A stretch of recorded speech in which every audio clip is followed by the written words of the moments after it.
췌장의 베타셀이라는 세포를 공격해서 파괴시켜서 발생하게 됩니다. 안녕하세요. 내과점의 닥터케이 김지은입니다. 당뇨병이 생기는 원인은 과연 무엇일까요? 당연히 살찌면 당뇨가 생기는 것이 아닌가 하실 텐데요. 당뇨병의 발생에는 생각보다 여러 가지 인자들이 함께 작용합니다. 오늘은 당뇨병이 생기는 원인에 대해서 살펴볼게요. 당뇨병은 발생 원인에 따라서 1형 당뇨, 2형 당뇨, 2차성 당뇨병 이렇게 나눌 수 있습니다. 1형 당뇨병은 인슐린의 분비 기능 저하로 인해서 발생합니다. 이 인슐린 분비 기능 저하의 원인은 주로 자가 면역 요소 때문이에요.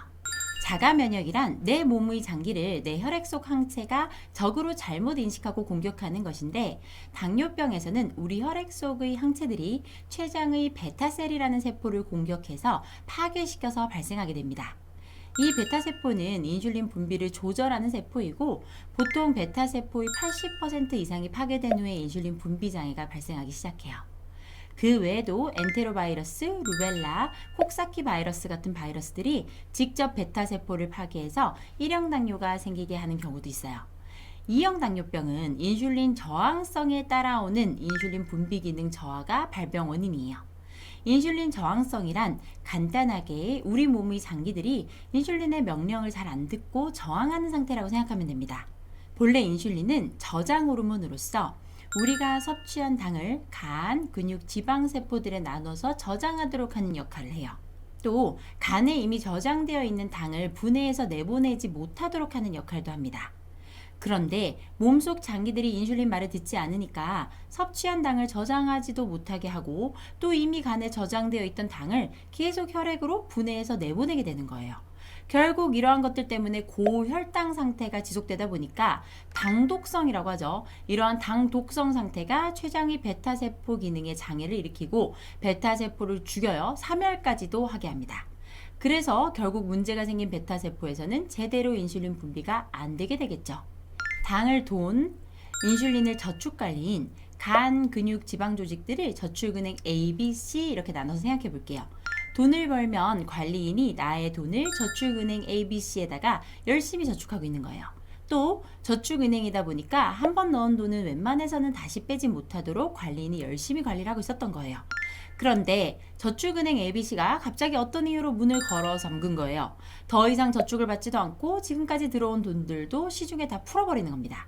그래서 관리인인 인슐린을 한 명이 아니라 여러 명을 출동시켜서 설득을 했는데도 은행들은 말을 듣지도 않고 계속 돈을 시중에 풀어버리는 거예요.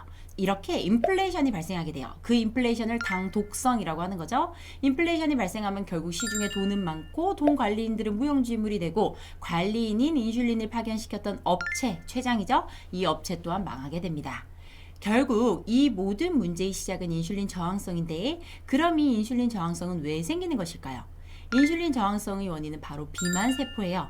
비만세포는 지방세포가 과다하게 불균형하게 분포된 상태이고, 이 과다한 지방세포들에서 각종 화학물질, 호르몬 물질, 염증 물질들이 분비되게 됩니다. 그 예로는 유리지방산이죠. 프리패티 애시드, 그 다음에 렙틴, TNF-알파, IL-6 같은 물질들이 있어요.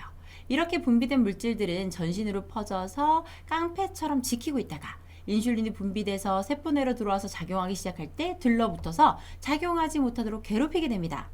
지방세포가 많아지면 분비되는 물질도 늘어나고 깡패도 늘어날 수밖에 없겠죠.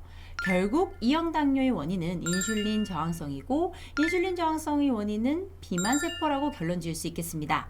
겉보기에 심각한 비만세포가 아니더라도 운동 부족으로 인한 내장 지방과 심한 지방간이 있다면 불필요한 지방세포가 과다한 상태로 이러한 인슐린 저항성이 심해질 수 있습니다.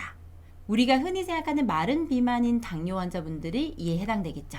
결국 내가 비만이 아니라 마른 편이어도 운동 부족이라면 지방세포들이 불균형한 축적이 과다한 상태이기 때문에 안 좋은 지방세포들, 즉 비만세포가 계속 형성되고 있고, 그럼으로써 당뇨가 발생하게 되는 거예요. 결국에는 비만세포를 없애야 당뇨병을 해결할 수 있다는 얘기입니다.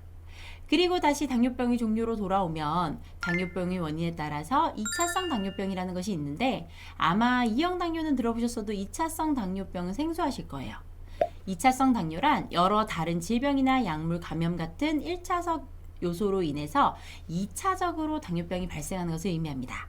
쿠싱 증후군, 크롬치나 세포종, 갑상선 항진증, 말단 비대증 같은 내분비 질환에서 당뇨병이 발생할 수 있어요. 또 만성간염, 간경화에서도 당뇨병이 발생하는 경우가 있고 20%에서 30% 정도로 흔합니다. 또 췌장 자체 이상으로 발생하는 경우도 있는데 만성췌장염, 췌장암 같은 경우에도 당뇨병이 발생할 수 있어요. 또 풍진이나 CMV 바이러스, 아데노바이러스 같은 것들의 감염 이후에 당뇨가 발생하는 경우도 있어요. 약물 또는 화학물질로 인해서 당뇨가 발생하는 경우도 있는데 항정신병 제제인 클로자핀이나 면역 억제제인 사이클로스포린, 타크롤리무스, 페니토인 이뇨제, 베타아고니스트 같은 여러 가지 약들로 인해서 발생할 수 있어요.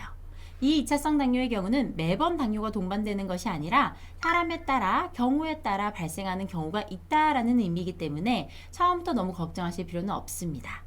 다만 상기 질환이 있거나 상기약을 복용해야 하는 경우라면 당뇨에 대해서 미리 예방하고 조심하시는 것 정도는 괜찮을 거예요. 자, 오늘은 이렇게 당뇨병의 원인과 원인에 따른 종류에 대해서 살펴봤어요. 생각보다 다양한 원인과 종류가 존재하는데요. 어쨌든 당뇨병을 진단받게 되면 원인이 어떻든 일맥상통한 관리가 하나 있죠. 바로 생활습관 교정, 라이프스타일 모디피케이션이에요. 어떤 원인으로 당뇨를 진단받았던 우리가 생활습관을 바꿔야 한다는 것은 분명합니다.